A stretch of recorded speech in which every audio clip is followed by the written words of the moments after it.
स्वागत करते हैं आप सभी का हमारे इस वीडियो में। भारत में सर्वोच्च संवैधानिक पद राष्ट्रपति का होता है, जबकि दूसरा सर्वोच्च संवैधानिक पद उपराष्ट्रपति का होता है। यानी उपराष्ट्रपति का पद राष्ट्रपति से नीचे लेकिन प्रधानमंत्री से ऊपर का पद होता है। उपराष्ट्रपति भारतीय संसद के उच्च सदन राज्यसभा के सभापति होते हैं। अगर राष्ट्रपति का पद किसी वजह से खाली होता है या राष्ट्रपति के कार्य न कर पाने की स्थिति में उपराष्ट्रपति ही राष्ट्रपति की जिम्मेदारी भी संभालते हैं।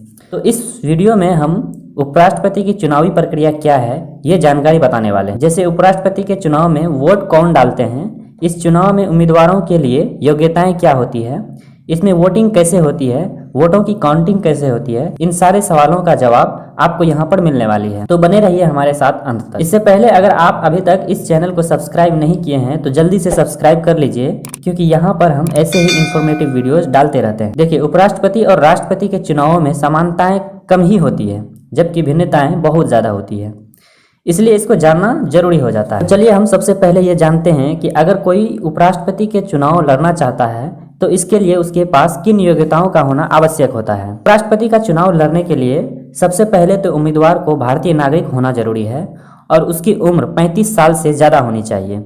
इसके बाद राज्यसभा का सदस्य चुने जाने के लिए जो भी योग्यताएं हैं उन सारी योग्यताओं को भी पूरा करना आवश्यक होता है। जैसा कि राष्ट्रपति के चुनाव के लिए लोकसभा में चुने जाने की सारी योग्यताएं आवश्यक होती है। इसके अलावा उपराष्ट्रपति का चुनाव लड़ने वाले उम्मीदवार को 15,000 की राशि जमानत के तौर पर जमा करना होता है और अगर उम्मीदवार चुनाव में कुल वैलिड मतों का 1/6 भाग मत प्राप्त करने में असफल हो जाते हैं तो यह 15,000 की राशि जब्त हो जाती है, जैसा कि राष्ट्रपति के चुनाव में भी होता है। उपराष्ट्रपति के उम्मीदवार को अपने नामांकन के समय 20 प्रस्तावकों और 20 समर्थकों की आवश्यकता होती है। इन सभी योग्यताओं के साथ जो भी उम्मीदवार अपना नामांकन कराते हैं उन्हीं का नामांकन स्वीकार किए जाते हैं। फिर इसके बाद चुनाव होता है।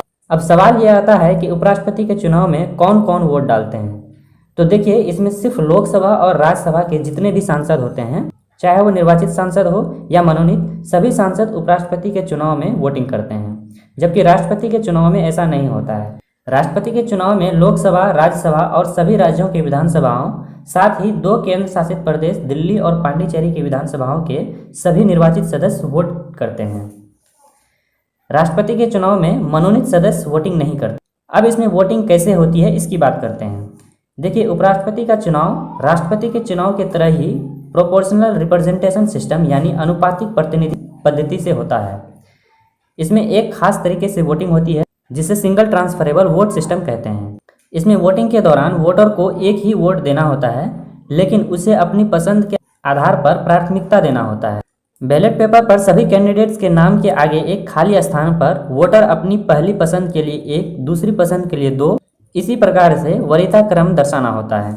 उपराष्ट्रपति के चुनाव में अधिकतम 788 सदस्य वोट डाल सकते हैं, जिसमें 245 सदस्य उच्च सदन राज्यसभा के होते हैं और 543 सदस्य निम्न सदन लोकसभा के होते हैं।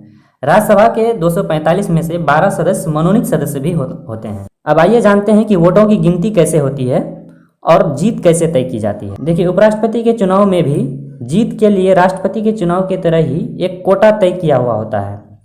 कोटा तय करने के लिए देखा जाता है कि कितने वोट डाले गए हैं। जितने सदस्य वोट डालते हैं उनकी संख्या को 2 से भाग देते हैं और फिर प्राप्त संख्या में 1 जोड़ दिया जाता है, तो उसी प्राप्त संख्या को कोटा कहा जाता है। जैसे मान लीजिए चुनाव में 788 में से 787 सदस्यों ने वोट डाला तो इसे 2 से डिवाइड किया जाता है। डिवाइड करने से 393.50 आता है। यहाँ पर दशमलव के बाद आने वाली संख्या का कोई भी मूल्य नहीं होता है, तो इसे 393 ही माना जाता है और इसमें 1 जोड़ देने से 394 हो जाता है, तो ये संख्या कोटा हो जाता है। यानी जीत के लिए इस कोटे को प्राप्त करना आवश्यक होता है। जब काउंटिंग शुरू होती है तो सबसे पहले राउंड में यह देखा जाता है कि सभी उम्मीदवारों में कौन सा उम्मीदवार पहली प्राथमिकता में सबसे ज्यादा है। जिस उम्मीदवार को सबसे ज्यादा पहली प्राथमिकता में रखा गया है, अगर उस उम्मीदवार का पहले राउंड की गिनती में ही कोटा के बराबर या उससे अधिक वोट मिल जाए तो उसे ही विजेता घोषित कर दिया जाता है।